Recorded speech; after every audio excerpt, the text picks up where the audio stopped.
좋은 아침입니다. 여호수아서 3장 1절에서 8절 말씀 보도록 하겠습니다. 1절 또 여호수아가 아침에 일찍이 일어나서 그와 모든 이스라엘 자손들과 더불어 시팀에서부터 떠나 요단에 이르러 건너가기 전에 거기서 유숙하니라. 2절 사흘 후에 관리들이 진중을 두루 파악하며 3절 백성에게 명령하여 이르되 너희는 레위 사람 제사장들이 너희 하나님 여호와의 언약궤 매는 것을 보거든 너희가 있는 곳을 떠나 그 뒤를 따르라. 4절 그러나 너희와 그 사이 거리가 2000규빗쯤 되게 하고 그것에 가까이 하지는 말라. 그리하면 너희가 행할 길을 알리니 너희가 이전에 이 길을 지나보지 못하였음이니라 하니라. 자, 시딤에서 이 두 정탐꾼의 믿음의 보고를 받은 여호수아는 즉시 행동을 개시하였습니다. 그리하여서 백성들의 진지를 이제 요단 강가로 바로 이제 옮기게 되었습니다. 하지만 그랬다고 해서 바로 요단강을 도하지는 않고요. 조용히 사흘을 그곳에서 유숙하면서 기다렸습니다. 그 이유는 하나님의 더 세밀한 인도를 받기 위함입니다. 여호수아에게는 이 같은 모습이 굉장히 계속 보이죠. 정탐꾼을 보낼 때도 하나님께서 분명히 백성들에게 심어줄 믿음의 소식을 가져오게 하실 것이라는 믿음과 함께 그러나 두 명을 은밀히 보내는 이런 신중함을 가지고 있었는데요. 지금도 이제 하나님께서 믿음의 어떤 그 고백을 듣고 오게 하셨으니 그 땅을 주실 것이라는 적극적인 믿음이 있지만 동시에 또 더 세밀하게 하나님의 인도함 받기 위해서 신중하게 그곳에 사흘을 머무르고 있음을 보게 됩니다.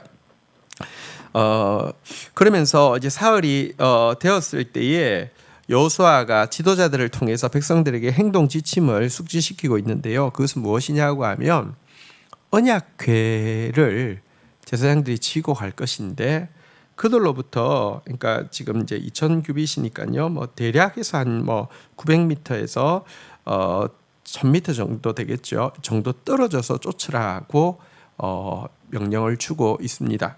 그렇게 한 이유는 이 법궤가 어디로 가는지를 보게 하기 위함이고요.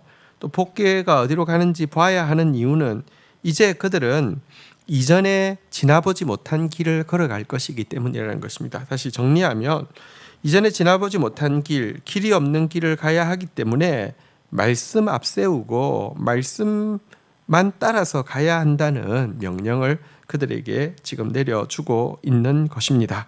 자, 5절입니다. 여호수아가 또 백성에게 이르되 너희는 자신을 성결하게 하라. 여호와께서 내일 너희 가운데에 기이한 일을 행하시리라.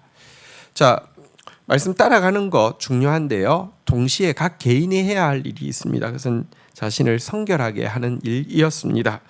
하나님께서 기이한 일을 하실 것입니다. 하나님께서 말씀으로 세밀하게 인도할 것입니다. 근데 그 기이한 일을 제대로 보려고 하면 그 인도에 제대로 순종하려고 하면 우리에게 성결이 먼저 준비되어야 한다는 것입니다. 사실 언약궤는 이 고핫의 자손들이 그러니까 레위인들이 지도록 되어 있는데요. 지금 이 요단강을 도할 때는 제사장들로 하여금 지게 하였습니다. 그러니까 이것 자체가 사실 이제 좀 더 높은 수준의 이 거룩을 이렇게 하나님 앞에서 이렇게 표현하는 그런 방법입니다. 하나님의 새 일 앞에서 우리가 준비해야 될 가장 중요한 표현이 바로 심령과 행위를 깨끗하게 하고 그분께만 집중하는 것임을 보여줍니다. 자, 이제 6절 보겠습니다.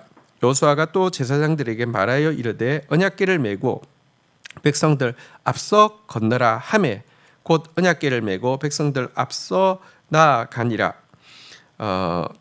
자, 그리고 이제 제사장들에게 언약궤를 맨 제사장들에게 명령하였습니다. 언약궤를 메고 백성들 앞서서 이제 나아가라 이렇게 이야기를 하고 있습니다. 말씀을 앞서서 보여줘야 하고요. 또 성결을 앞서서 보여줘야 하는데요.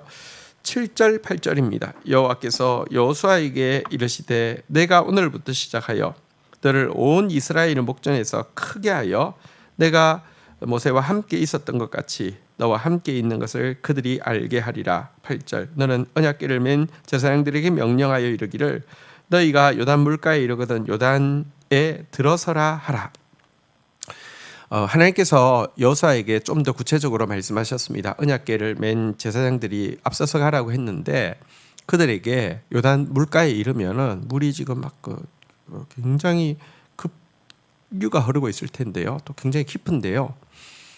발을 내디디라고 네가 명령하라고 이야기하고 있습니다.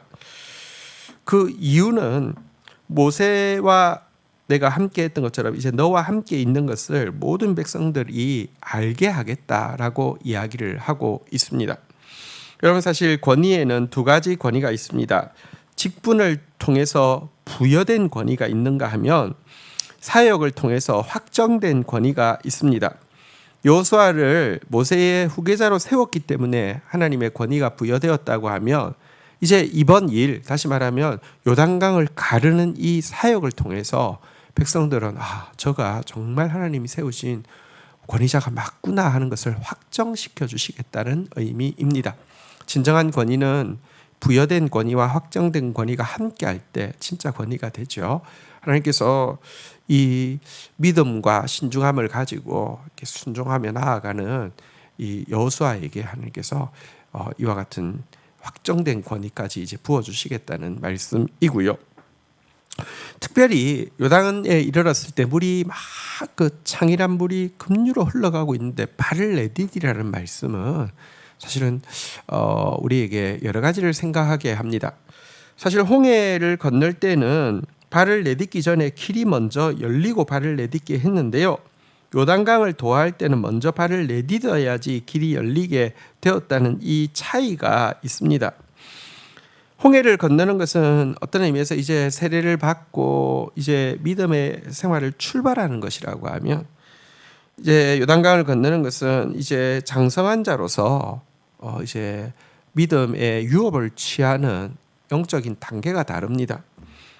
홍해 때에는 하나님께서 먼저 능력을 보여주심으로 그들을 격려하지만 요단강 때에는 그들 눈에 아무것도 보이지 않지만 이 약속을 붙잡고 먼저 이렇게 반응하면서 나아가기를 하나님이 요구하고 있는 것입니다. 우리의 믿음도 이렇게 자라가야 합니다. 계속 똑같은 자리에 있어서는 안 됩니다. 그래야지 하나님께서 우리에게 약속으로 주신 유업을 취할 수 있습니다. 선한 말씀이 다 응하였더라.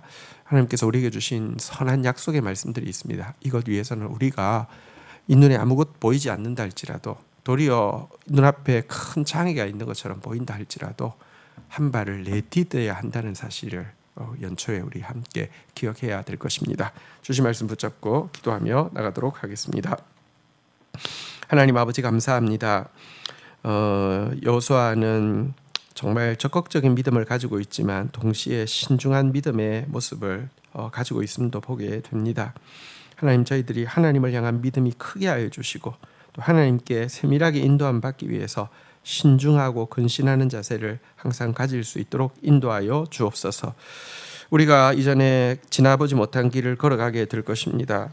우리가 이 길을 제대로 걸어갈 수 있는 유일한 길은 말씀 앞세우고 가는 것임을 고백합니다. 또 나 자신을 성결케 하며 서는 것임을 고백합니다. 그런 한 해 되어질 수 있도록 은총을 베풀어 주시기를 간절히 간구하고 소원합니다. 하나님 여호수아에게 부여된 직분을 통하여서 부여된 권위뿐 아니라 사역을 통하여서 확정된 권위를 또 부여하고 계신 주님 감사합니다. 부족한 종에게 또 리더들에게 하나님께서 직분을 주시고 또 하나님께서 부족한 우리를 통해서 일하시기를 기뻐하심을 보여주는 그런 영적 리더들이 되어질 수 있도록 은혜를 베풀어 주시기를 간절히 간구하고 소원합니다. 그리고 하나님 우리가 어느 때까지 어린아이의 모습으로 하나님께서 떠먹여 주기만을 바라는 자 되지 않게 하여 주시고 하나님 장성한 자와 같이 단단한 음식 먹을 수 있는 자 눈앞에 보이지 않는다 할지라도 주의 약속이 분명할 때 먼저 한 걸음 내디딜 수 있는 장성한 믿음으로 성장할 수 있도록 은총을 베풀어 주시옵소서. 예수 그리스도의 이름으로 기도 올립니다. 아멘.